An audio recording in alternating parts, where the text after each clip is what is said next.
kembali lagi di channel Andi Agusman. Nah, kali ini kita mau buat video mengenai ikan mas koki lagi di Kota Palembang.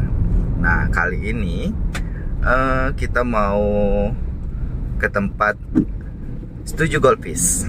Nah, ini sama Mbak Andi. Nah, Mbak Andi, kali ini kita mau buat video. Mbak Andi jadi kameramen ya. Yes. Oke, kita lanjut ya jalannya ke situ. Sambil jalan nih buat video opening. Nonton ya.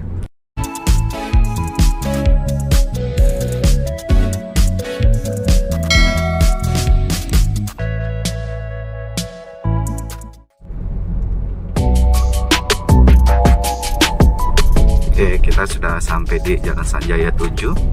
Ini daerah Goldfish. Setuju Goldfish.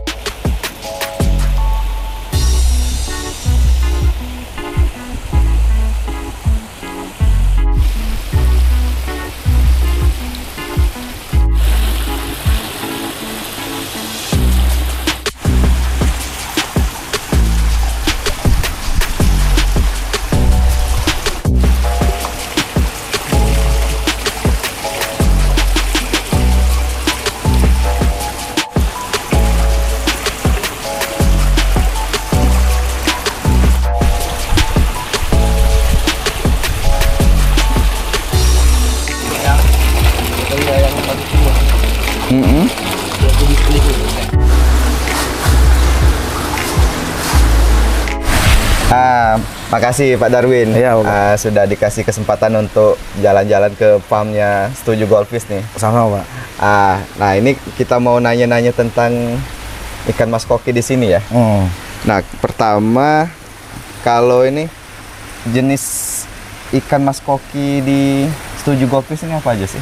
Kalau kita lebih ke fokus masih oranda sama rancu gitu Pak. Jadi oranda red white, oranda kaliko, sama rancu red white sama rancu kaliko. Oke. Lebih fokus ke situ. Nah ini kalau balik-balik lagi, harusnya pertama ya. Kalau Setuju Goldfish itu dari mana sih namanya? Kalau kita kan lebih simpelnya tuh gini. Jadi kan jalan ini kan Jalan Sanjaya 7. Oh, jadi singkatan dari Sanjaya 7 jadi Setuju Goldfish. Ya. Oke, jadi kalau teman-teman mau ke sini, ingetin Sanjaya 7 di daerah kilometer 10 11 ya. Gitu. Nah, kemudian kalau di sini kita kalau mau tahu nih bibit ikannya itu dari mana sih? Kalau kita sih ngambil ada dari lainnya sih pasti dari Thailand lah, impor. Cuma kita mix dengan lokal gitu kan. Iya, jadi yang berkualitas ya. Ya, berkualitas lah. Nah, kemudian yang paling ini nanya tentang proses farm di sini. Boleh dijelasin sambil jalan-jalan nih, Mas? Boleh. Pak Darwin. Jadi kalau ini dari awal, kalau kita kan aku nih berdua nih sama teman saya, Luis. Cuman dia kebetulan kan belum datang. Nah, jadi karena sama-sama hobi dari ikan koki ini, akhirnya kita ya udahlah kita bareng buat farm. Gitu lah. Sejak kapan nih buat farm ini? Baru setahun lebih lah Pak. Mungkin lebih, sekitar bulan Maret tahun lalu. Iya. Tapi kalau ngelihat besar ya ini. Ya lumayan lah Pak ini. Kalau di Palembang kayaknya ini paling besar. Nah itu kalau itu setahu saya sih masih paling besar lah kayaknya. Paling besar ya. Untuk ikan koki kan. Iya. Ya ini lihat. Boleh kita lihat nih. Ya. Seperti apa kolamnya. Kalau konsep kolamnya nih seperti apa nih? Kalau ini kan tempat ini Pak. Kita ngebreed ikan mas koki itu dari sini. Kita breednya dari sini. Nanti udah seminggu kita sortir. Kita baru pindahin ke kolam ini.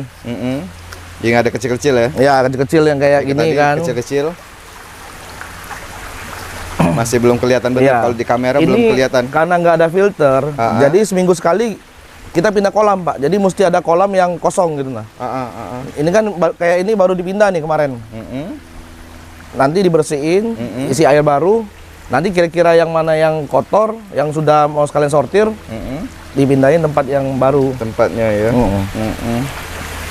Nah, kayak ini kan ini baru dipindahin ini Pak. Iya, ini masih kecil. Kata tadi seminggu setengah. Iya, seminggu setengah lah ini. Seminggu setengah ya, masih kayak anakan ikan toman. Baru 1-2 cm mungkin ya. Iya. Nah, kalau ini penampungan air kita ini Pak. Oke. Ini kan kita kan kebetulan pakai air dari pam. Jadi kita buat aerasi supaya kaporitnya cepat hilang. Karena kan kita kan main ini pancuran airnya, Pak. Iya, iya. Jadi ada oksigen ya. Jadi ada oksigen. Kemudian ini kalau ini kolam indukan ini, Pak. Induk-indukan ya. Indukan sama calon indukan. Yang betina kan. Betina kita taruh sini semua 3 kolam ini. Yang jantan? Jantan di akuarium itu, Pak. Oh, akuarium. Jadi kalau mau itu baru masuk. Baru masuk di tempat situ kan.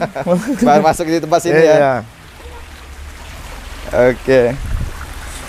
Kemudian kalau untuk makannya tuh apa sih kalau ini untuk anakan? Kalau masih 1 bulan ke bawah, kita sih pasti pakai kutu air. Kutu air ya. Cuma kan kalau kutu air kan kalau kayak kita di Palembang ini kan terkendala cuaca. Kadang kan kita kan masih disuplai oleh yang pencari kutu air kan. Iya, iya. Kadang musim hujan hasilnya dikit. Ya, susah. Kanyut ya. Kanyut bahasa Palembang. Makanya ini kayak ini kan ini belum ada breed ini, Pak. Masih nunggu yang ini karena kadang dari yang suplai kutu air kita tuh nggak sanggup untuk menuin kita per hari gitu. Karena kita kan per hari pesen. Iya, iya, iya. Kalau udah pacak juga di endep tuh ya. Nah, kemudian kalau filter, kalau di sini belum ada filter jadi kan tadi. Belum. Jadi ini mainnya sistem pindah kolam ini, Pak. Pindah kolam ya namanya. Air ini bersih. Nanti pindah. Ya, pindah. Nanti kalau sudah keruh kayak gitu dipindah tempat air bersih gitu, Pak. Nah, kemudian kalau ngelihatnya kesulitan dari ternak ikan mas koki ini di Palembang seperti apa sih? Kalau kesulitan, kalau kita kan cuaca kita ini agak ekstrim, panasnya antara panas hujan kan agak ekstrim. Nah, terkendala sih di situ, makanya kita pun pakai ini kan. Pakai paranet ya? Iya, paranet. Ini 60% kalau nggak salah. 60%. Iya. Oke. Jadi terkendala kita pun karena masalah cuaca itu udah pernah, Pak, mati 200 sampai 300 lebih. Banyak ya? Iya, dalam 1 minggu. Iya, iya. Karena cuaca kan. Udah itu kapasitas kolam kita juga waktu itu kan overload. Nah, akhirnya pelajaran lah untuk kita yang masih baru dulu, baru buka gitu. Jadi dibatasi ya? Dibatasin. Sesuai kapasitas kolam. Iya. Kemudian kalau ngelihat nih, kalau sudah misal besar nih, itu seleksi seperti apa sih? Kalau kita kan kayak oranda ya kita lihat dorsal, ekor, semuanya. Baru nanti kita pisahin nih, yang memang kualitas rapi, fancy itu kita pisahin. Jadi yang bagus-bagus kita jadiin satu gitu, Pak. Bisa untuk kompetisi ya? Ya, kompetisi. Kita kan biasanya kan ada konsumen-konsumen yang memang ada pasarnya di situ gitu. Iya, iya, iya. Kemudian kalau lanjut lagi masa konsumen kita kemana nih? Lebih banyak kalau sekarang? Kalau sekarang ya ke Jawa ada. Ke Jawa ya? Surabaya, Sidoarjo. Bukan aja lokal ya, berarti nasional ya? Udah lumayan lah, Pak. Udah lumayan Jakarta gitu kan. Kualitas ya? Bukan juga lah, mungkin ya pelan-pelan lah, kita kan masih merintis ini. Belum bisa lah ngalahin kayak farm-farm gede yang di Jakarta, di Tulungagung mungkin gitu kan. Iya. Karena mereka skalanya sudah besar juga. Skala udah besar. Nah, kemudian lanjut nih, Pak, masalah kompetisi. Kan tadi kan ada yang pensi, segala bagus-bagus sudah sortir. Itu kok kalau kompetisi gimana nih, Pak? Kalau kompetisi, setuju. Kita sih kadang-kadang kalau ada event nasional ya tetap kita ikut gitu lah, Pak. Konsumen kita sih yang lebih ikutnya ya. Ya, kayak kemarin di kontes IGS yang di Alam Sutra kan, konsumen kita ada beberapa lah yang ikut gitu. Kalau di Palembang kan event kita kemarin kan yang di bulan 3 ya. Yang di OP Mall ya. Di OP Mall. Itu besar itu. Ya lumayan lah, untuk pertama kali kita Palembang kita ngadain kontes mas koki kan. Iya. Nah, kemudian kalau dari sini, kalau Pak Darwin sendiri, kalau untuk ikan mas koki selain setuju Goldfish, ada gak rekomendasi tempat lain? Kalau di Palembang? Boleh jauh, boleh enggak sih?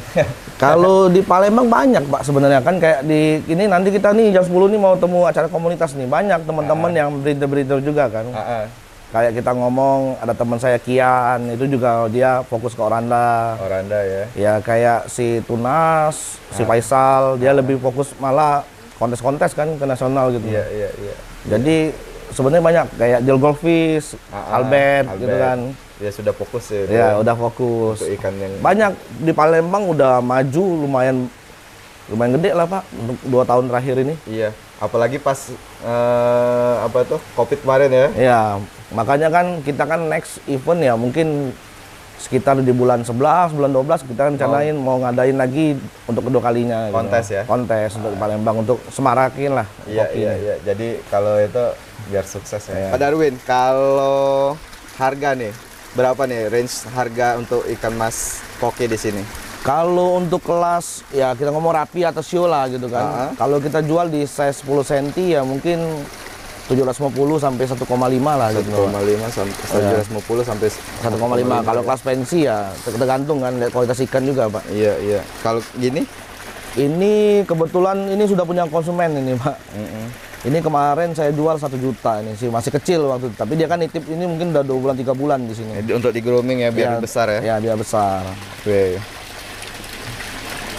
Oke. Pak Darwin, boleh kasih tips nih untuk ke teman-teman kalau untuk memelihara ikan mas koki itu seperti apa sih? Satu, kalau ikan mas koki itu sebenarnya kan stigmanya kan cepat mati, cepat sakit gitu kan. Sebenarnya tuh yang penting jaga air, pakan, sama persiapan obat-obatan lah. Kan namanya kalau misalnya perubahan suhu, ya kayak kita aja kalau perubahan suhu pasti sakit gitu. Apalagi kayak ikan kan gitu kan. Benar. Dan tuh apa namanya, pakan dikasih jangan berlebih, jangan sisa-sisa berlebih lah gitu. Udah itu kapasitas ikan harus disesuaikan dengan tank. Filter juga harus bagus gitu. Iya. Itu pasti ya. Yang pasti itu, Pak. Jadi menjaga air, kita pasti menjaga air ya. Jaga air lah, karena dia kan 70% itu tetap harus jaga air lah kita. Baru pakan untuk growth-nya yang lebih bagus gitu, Pak. Iya. Kasih Pak Darwin. Iya, Pak.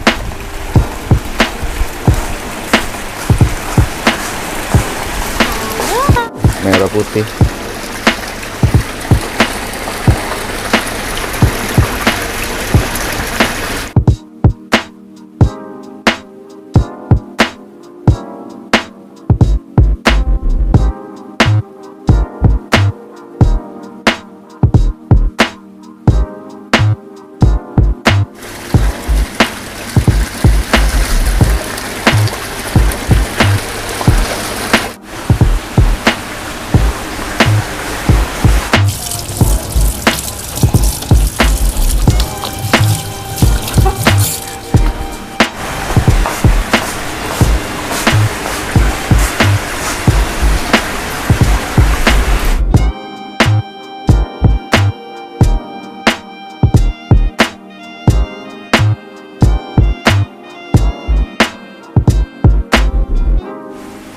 Oke, gitu saja Pak, nanya-nanya tentang tentang farm di Setuju Goldfish. Terima kasih sudah beri kesempatan untuk lihat-lihat nih. Itu boleh. Besar tempatnya, ikan-ikannya lucu-lucu. Itu aja. Kasih Pak. Sama-sama, Pak. Oke, teman-teman, begitu saja cerita kita jalan-jalan di Setuju Goldfish Palembang. Nah, jika kalian suka dengan video ini, jangan lupa like video ini. Dan jangan lupa juga subscribe channel Andi Agusman. Terima kasih, sampai jumpa di video selanjutnya. Bye-bye.